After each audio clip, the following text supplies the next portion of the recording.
शिष्टमंडळ नव्हतं, परंतु करवीर विधानसभा, दक्षिण विधानसभा आणि उत्तर विधानसभा मतदारसंघातील प्रमुख पदाधिकारी साधारण 50 ते 60 लोक त्यांची भावना व्यक्त करायला आम्ही उद्धव साहेबांकडे गेलो होतो। बैठक झाली आमची, उद्धव साहेबांवर चर्चा झाली, मी होतो, विजय देवणे होतो, उद्धव साहेब होते, विनायक राऊत होते, अरुण दुधोडकर होते। आमची एक साधारण 40-45 मिनिटं चर्चा आज आमची सविस्तर झाली।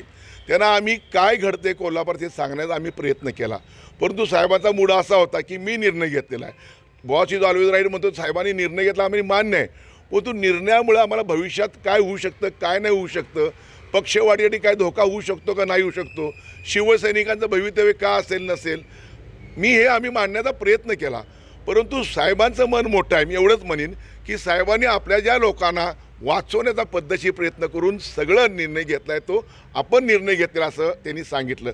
परंतु मी एवढ्या वर्ष काम करतोय, ती माहिती का जी मिळतात लोकांना, जो कोल्हापूर ते मातोश्रीपर्यंत जो पूल आहे अनेक वर्षापासून तयार झालेला आहे, त्या पुलाचं ऑडिट, स्ट्रक्चरल ऑडिट होणं अत्यंत गरजेचं असं माझं मत आहे।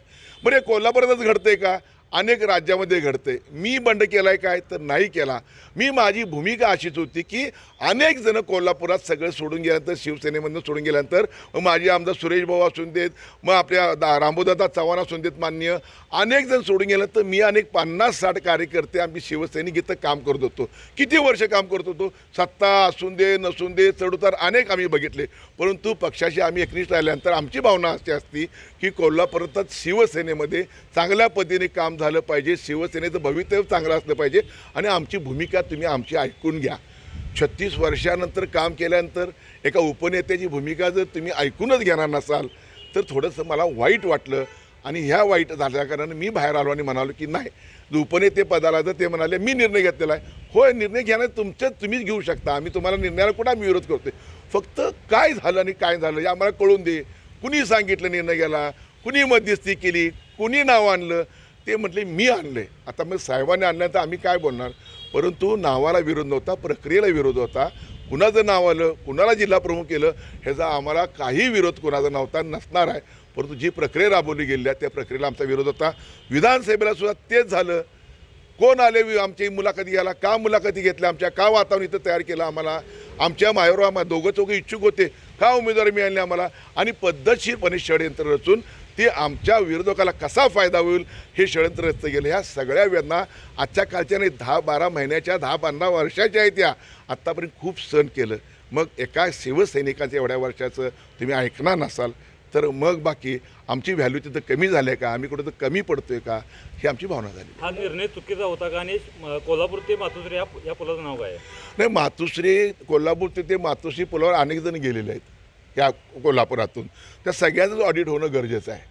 ते कुठं कीड लागलाय काय कसली, का कुठं खराब झालाय काय, कुठं गंध लागलाय काय, हे बघणं गरजेचं आहे। कारण त्रास आम्हाला होते हो, आम्हाला कोल्हापुरात काम करायचं, आम्हाला शिवसैनिकांना काम करायचं आहे, आणि कुणाचं तरी ह्यात कुणाचा जर फायदा होत असेल आणि आमचं जर नुकसान पक्षाचं होत असेल तर पक्षाचं नुकसान होऊ नये ही माझी भूमिका आहे। नाही, उभी फूट नाही, पक्ष जे उमेदवार फायनल करतील त्या उमेदवारांसाठी मी सुद्धा रात्रंदिवस राबणार आहे ना, माझं कर्तव्य आहे ते।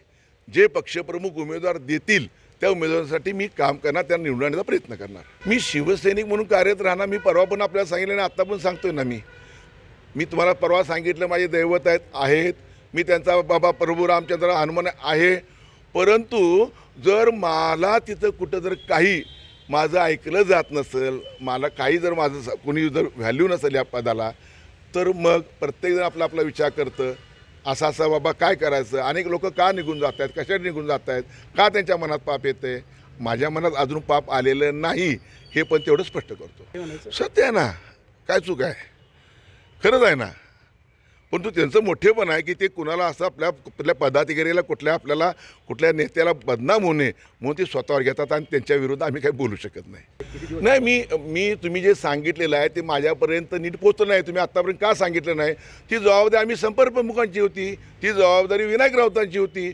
आम्ही ज्या गोष्टी घडतात ते प्रत्येक वेळी आम्ही नेत्यांना सांगत नाहीत, आमच्या उद्धव साहेबांना सांगत नाही, जे कोल्हापुरात काम करतात त्यांनाच सांगणार आमचं दुखणं काय घडलं काय नाही घडलं, ती त्यांची जबाबदारी होती, ती उद्धव साहेबांना नीट सांगणं गरजेचं त्यांची जबाबदारी होती, त्यांनी नाही सांगितलं तर आम्ही काय करायचं। अशाच ताज्या अपडेटसाठी महासत्ता न्यूजला सबस्क्राइब करा।